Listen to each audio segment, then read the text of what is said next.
सामीन हज़रात अस्सलाम वालेकुम। दोस्तों, कैसे हैं आप? हम उम्मीद करते हैं कि आप सब खैरियत से होंगे और हम भी खुदा के फजल करम से सब खैरियत से हैं। दोस्तों, जैसा कि हमने कल आपके सामने एक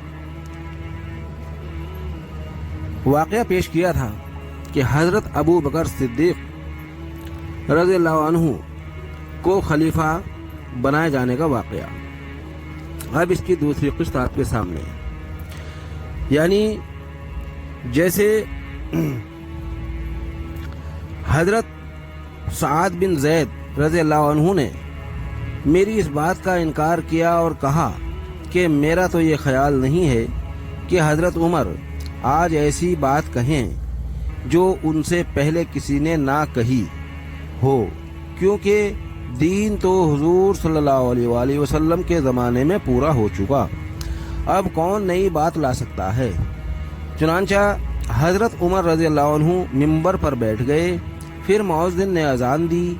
जब मौज़िन खामोश हो गया तो हज़रत उमर रज़ियल्लाहु अन्हु खड़े हुए और अल्लाह की शान के मुताबिक हम्दो सना बयान की।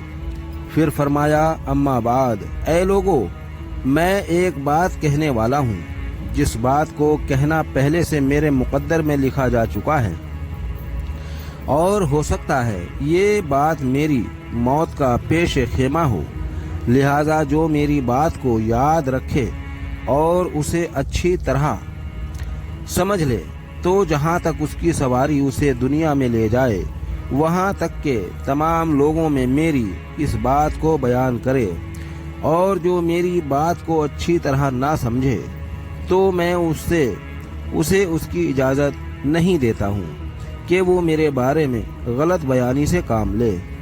सबको चौकन्ना करने के लिए हज़रत उमर ने ये बात पहले फरमा दी। अल्लाह ताला ने हज़रत मोहम्मद सल्लल्लाहु अलैहि वसल्लम को हक़ देकर भेजा और उन पर किताब को नाजिल फरमाया, और जो किताब हुजूर सल्लल्लाहु अलैहि वसल्लम पर नाजिल हुई उसमें रज्म यानी जानी को संसार करने की आयत भी थी, और वो आयत ये थी, अश-शैख़ वश-शैख़तु इज़ा नया फारजमू हुमा। उस आयत के अल्फाज तो मनसूख हो चुके, लेकिन उसका हुक्म बाकी है। हमने इस आयत को पढ़ा और उसे याद किया और उसे अच्छी तरह समझा, और हुजूर सल्लल्लाहु अलैहि वसल्लम ने रज़्म किया और आपके बाद हमने भी रज़्म किया।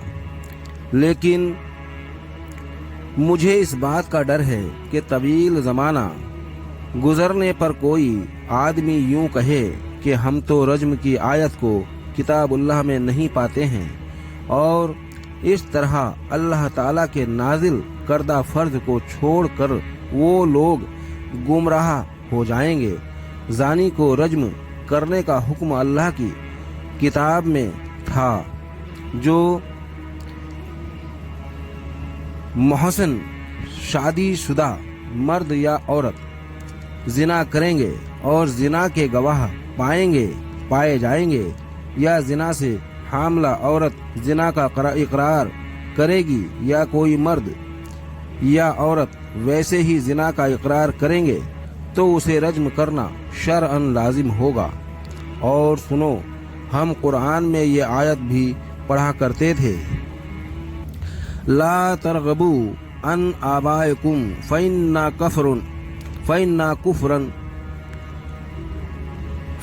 कुफ्रन बिकुम तरगबू अन आबाइकुम। अपने बाप दादा को छोड़कर किसी दूसरे की तरफ नस्ब की निस्बत ना करो, क्योंकि अपने बाप दादा के नस्ब को छोड़ना कुफ्र है, यानी कुफ्राने नेमत है। अब इस आयत के अल्फाज भी मनसूख हो चुके हैं, लेकिन उसका हुक्म बाकी है। और सुनो, हुजूर सल्लल्लाहु अलैहि वसल्लम ने फरमाया है कि मेरी तारीफ में ऐसा मुबालगा ना करो जैसे कि हज़रत عیسیٰ ابن مریم علیہ السلام کی تعریف میں مبالغہ کیا گیا۔ میں تو بس ایک بندہ ہی ہوں، لہذا تم میرے بارے میں یہ کہو کہ یہ اللہ کے بندے اور اس کے رسول ہیں۔ اور مجھے یہ بات پہنچی ہے کہ تم میں کوئی آدمی یہ کہہ رہا ہے کہ اگر حضرت عمر رضی اللہ عنہ مر گئے تو میں فلاں سے بیعت کر لوں گا۔ اس سے اس بات سے دھوکہ نہیں لگنا چاہیے کہ حضرت ابو بکر رضی اللہ عنہ کی بیعت اچانک ہوئی تھی اور وہ پوری بھی ہو گئی تھی۔ سنو، وہ بیعت واقعی ایسے ہی جلدی میں ہوئی تھی، لیکن اس بیعت کے جلدی میں ہونے کے شر سے اللہ تعالیٰ نے ساری امت کو بچا لیا۔ اب یہ الفاظ ہیں حدیث کے۔ حضرت عمر رضی اللہ عنہ فرما رہے ہیں کہ حضرت ابو بکر صدیق رضی اللہ عنہ کی جو بیعت ہوئی وہ جلدی میں ہوئی تھی اور اللہ نے تمام امت کو اس کے شر سے بچا لیا۔ دوستو، یہیں اس حدیث پر غور کیا جائے کہ جو جلدی بازی میں ہوئی، کس بات کی جلدی تھی؟ جب حضور پاک صلی اللہ علیہ وآلہ وسلم نے حجۃ الوداع کے موقع پر اعلان کر دیا، یعنی وہ اعلان آپ نے اپنی طرف سے تو نہیں کیا تھا، وہ اعلان بھی اللہ ہی کی طرف سے ہوا تھا۔ جب پیارے نبی صلی اللہ علیہ وسلم کو وحی نازل ہوئی، اے میرے محبوب پہنچا دو جو میں نے تم تک پہنچایا ہے، تب آپ نے غدیر خم میں حجۃ الوداع کے موقع پر یہ اعلان فرمایا تھا نا کہ میں اب دنیا سے جانے والا ہوں، یعنی بہت جلد ان قریب میں اپنے رب حقیقی سے جا ملوں۔ اور صحاباؤں نے بڑے دکھ بھرے لہجے میں کہا، یا رسول اللہ، اب ہماری رہبری کون کرے گا؟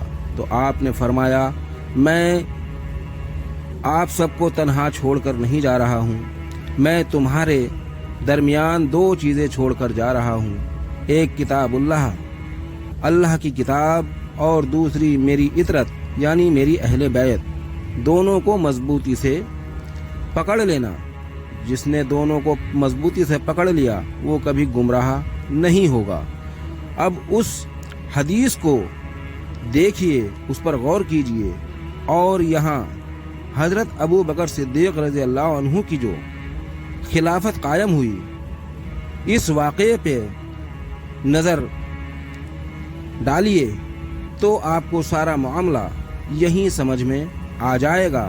زیادہ کسی پہ لان تان کرنے کی ضرورت نہیں ہے، کیونکہ دو طبقے وہیں پہ شروع ہو گئے۔ ایک غدیر خم کو ماننے والا، یعنی مولا علی مشکل کشا کو اپنا امام، اپنا جانشین، اپنا خلیفہ برحق ماننے والا، اور دوسرا ثقیفہ بنی سعدہ کی میٹنگ میں حضرت ابو بکر صدیق رضی اللہ عنہ کو خلیفہ ماننے والا۔ تو دوستو، یہیں دو طبقے، دو گروہ یہیں سے بنے، یعنی اہل سنت والجماعت کہیے، اور دوسرا اہل تشیع یعنی شیعہ، مولا علی کے چاہنے والے۔ السلام علیکم۔